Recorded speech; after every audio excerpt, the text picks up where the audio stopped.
Alright, hey guys, remember it's TCG back in the video. So with this video, I'm going to be talking about a new archetype. So this archetype looks like it's going to be called Mikanko or Mikanko. And this looks like it's going to be an equip-focused archetype. So let's just get started here. So if this card is not equipped with any equip card, you take no battle damage from battles involving it. If it is, it cannot be destroyed by battle. Also, your opponent takes any battle damage you would take from battles involving it instead. So that's pretty good. If it doesn't have any equips, it's protected, and if it does, it gets even stronger. It protects itself by being indestructible, and it reflects any damage that it would have taken, and it's at 0 attack, so that's pretty cool to see. And if this card becomes equipped with an equip card, you can add one Mikakov equip spell from your deck to your hand, so that's again even better for like this type of deck.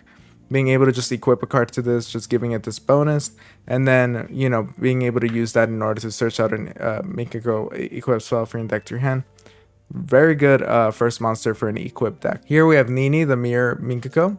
So if this card is not equipped with any equip card, you take no battle damage from it. Okay, so same thing as the last one. During your opponent's turn, while this card is equipped with an equip card, quick effect, you can target one face of monster your opponent controls, take control of it until the end phase.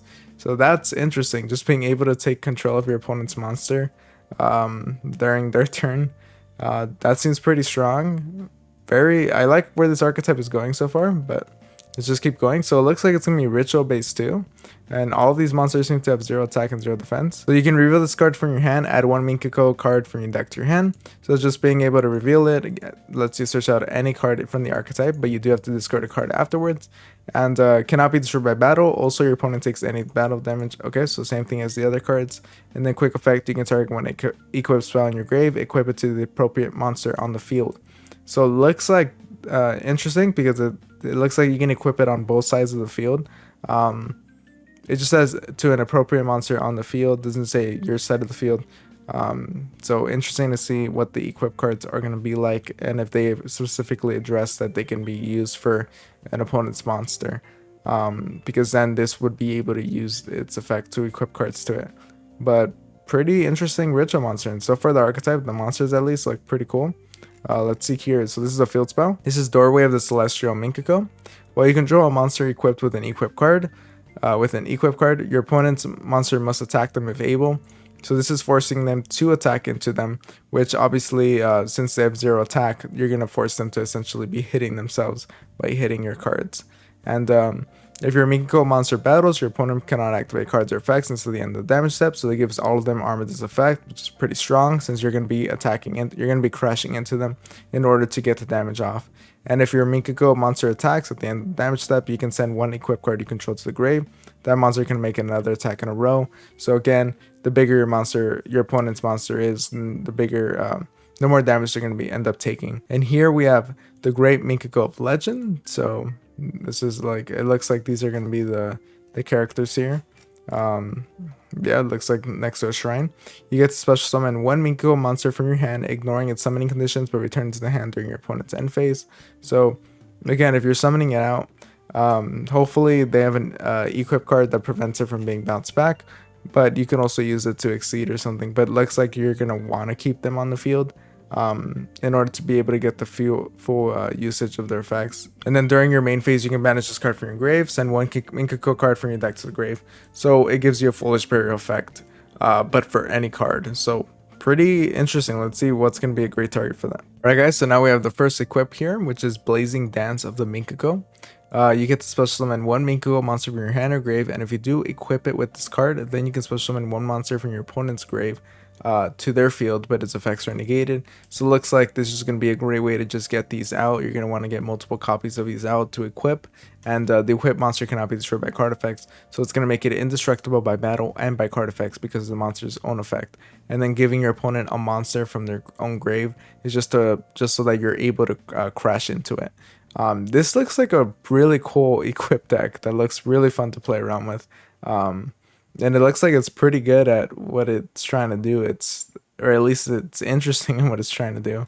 And then the equip monster. So this is Minkako, or the Purifying Dance of the Minkako. The equipped monster cannot be destroyed by card effects, same as the other one. If a monster is special summoned to your opponent's field, you can target one monster you control and one monster your opponent controls. Return to the hand. So it looks like it's just going to be a simple bounce, and again making it indestructible from the battle and card effect sense. So pretty interesting. It's a form of removal, so that's cool to see. And then here we have Inviting Rondo of the Minkako. Can be equipped to a monster your opponent controls, so that's interesting to see. Let's see what it does here. You can only control one of this card. Take control of the equipped monster where you control Minkako monster. The equipped monster cannot activate its effects but you control it. When this card leaves the field, send the equipped monster to the grave. So it looks like it's a mind control for the archetype. You know, their effects are negated, but you're still able to attack with them. Yeah, it's just a one card mind control, and as long as you have a Minkako monster, you're gonna be able to take them and use them. So pretty good, pretty interesting, pretty strong, especially with the ritual monster just being able to take it, and it's gonna force a response out of them. So that's at least very good bait here. And then here's the ritual spell, which is Minkako Kagura. So this card can be used to ritual summon any Minkako ritual monster. So far we only have one. Ritual summon one Minkako ritual monster from your hand by attributing monsters from your hand or field whose totals level, equal, or exceed the ritual monster you ritual summon. Then you can destroy cards your opponent controls up to a number of equipped spells with different names in your grave, and if you do, inflict 1000 damage to them for each card destroyed by this effect. So that's pretty strong, since this is an equip based deck, and you know, just obviously you're gonna have your grave filled with these cards, and they have a lot of cards in their field. Just being able to pop all those cards and deal 1000 damage for each, pretty strong. It's not only is it a form of removal, but it's gonna also get them to that lower their life point to the point where you can crash into them with the monster. So pretty strong ritual, and it fits the theme pretty well. Minkako Promise, special summon one Minkako monster from your hand or deck, but banish it when it leaves the field. Then you can equip it with one equipped spell from your hand or grave. So it looks like it's okay. You know, being able to special summon from the deck is nice. It's just that it is kind of slow. But being able to choose the appropriate equipped spell for it is pretty good. But again, it has to be from your hand or grave. But still, pretty cool to see. And then here we have Minkako Catfight. So if you control a Minkako monster, you can target one face-up monster in the field, equip it with one appropriate quick spell for your deck. So that's good. It's just a way to just search out whatever you need and choose an appropriate target for it. And if an equipped spell is sent to your grave while this card is in your graveyard, you can banish this card and target one equipped spell in your grave, add it to your hand. So again, this is going to be a way to just recycle some of your equipped spells here. But this looks like a pretty fun deck, and I think it's really interesting for an equipped deck. I can see it being potentially really good too with future support. I think at the very least it's going to be really fun, and I think it's going to be a great way to just take your opponents down in just ways that they probably wouldn't expect here. But yeah, let me know what you guys think about the archetype, and if you guys enjoy these videos and want to help support the channel, check out the Patreon in the description down below. Or maybe you just want to buy some cards and support the channel, then check the link to the TCG player in the description down below. But thank you guys for watching. I'll see you guys next time.